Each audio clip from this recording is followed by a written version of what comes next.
So now we see them using restart for one card. It is decent. Super You can now super rod a second Ralts and Artisan for it. Yep. That would make you a little bit safer from Curse Blast. But it does Phantom Dive. But it opens up the Phantom Dive or Lucha play to KO on the bench. It does. I mean, we have Caster Vision in that the Horlucha's in the prize cards, as is the Blood Moon Ursaluna as well. So Tord next turn has to attack with a Dragapult with a Neo Upper. So there's a lot that we can see that Rune has to still play around. It's weird. Generally speaking, the players have a lot more information than we do. They can look at their discard, they've played their deck more, etc., etc. But the one thing we know that they don't is we got access to their prizes at all times. Seriously, we've got a little telly here. See their prizes all game. It's lovely, wonderful. Shout out to the awesome crew backstage making our lives easy. That's the one thing we have that the players don't have right now. The Artisan will grab that second Ralts. Rune trying to give himself the best chance of grabbing a Gardevoir EX. That certainly is the easiest way for him to close the game next turn. Absolutely. As long as you can get a rare candy Gardevoir EX, you open up so many energy attachments.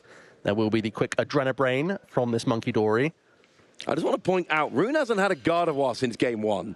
No. Since the conclusion of game one, which is what, 45 minutes ago, maybe more, Rune hasn't had a Gardevoir since game one finished. And there aren't even any prizes this game. It just has not happened. We see the KO with Lily's Clefairy onto Dragapult. This is it for Tord. We do see, now he's Ultra Balling, including getting rid of a Hilda.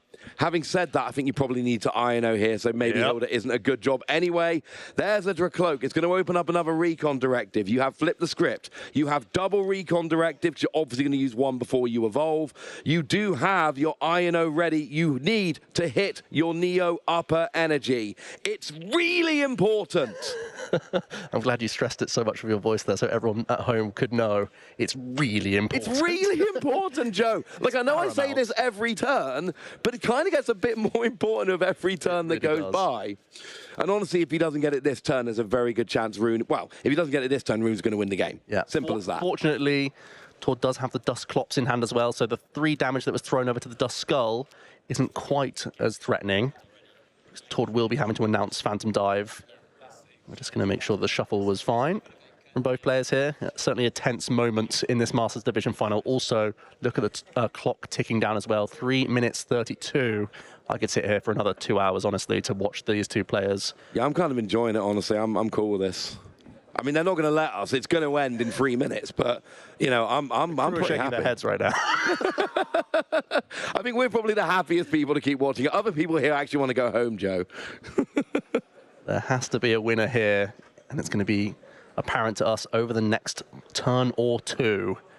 Tord having a final decision over this Recon Directive in the active position. One of those situations where he knows he's going to be using INO. So he's now at the stage of thinking, where do I want each individual card in terms of the positioning in the deck? We're going to evolve up into the Dusk Clops, evolve up into the active position. Here is the INO. No other actions in this hand. So let's give Tord 4 cards, Rune just the 1. Again, have to find that Neo Upper Energy, but we have not just the 4 cards for Tord, there's also Flip the Script open and Recon Directive. At this point, he does have great odds to find it. Yeah, he really is odds on to get it at this point. Not yet. After everything that's happened, doesn't have it yet. There's no, well, there is a little bit more thinning if there's any basics. Now we flip the script, we draw 3 cards. We can see the next 2 from Recon Directive. At some point, we've got to hit it, but it's not going to be now. Recon Directive, final 2 cards. You need to hit Neo Upper, or this is probably going to be it. Ooh. Doesn't hit it from there.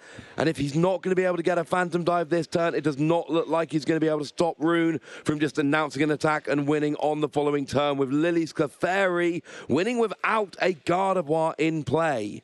You can Jet Headbutt, but Jet Headbutt is not going to get a KO. You have to counter catch up the Pheasantipity EX. And just hope. That's the only Pokemon you can't Psychic Embrace to retreat, being a Dark type, not a Psychic type. You can't even announce the Jet Headbutt, I don't think, because Monkey Dory damage would eventually deal with you. Indeed, so just the pass. So here we go. Do we have a way to retreat? We do, and that means that Rune Heiremans is going to defeat Tord Reklev 2-1 and become your Frankfurt regional champion, the first person in Europe to get a direct invite to the World Championships by winning a regional this season.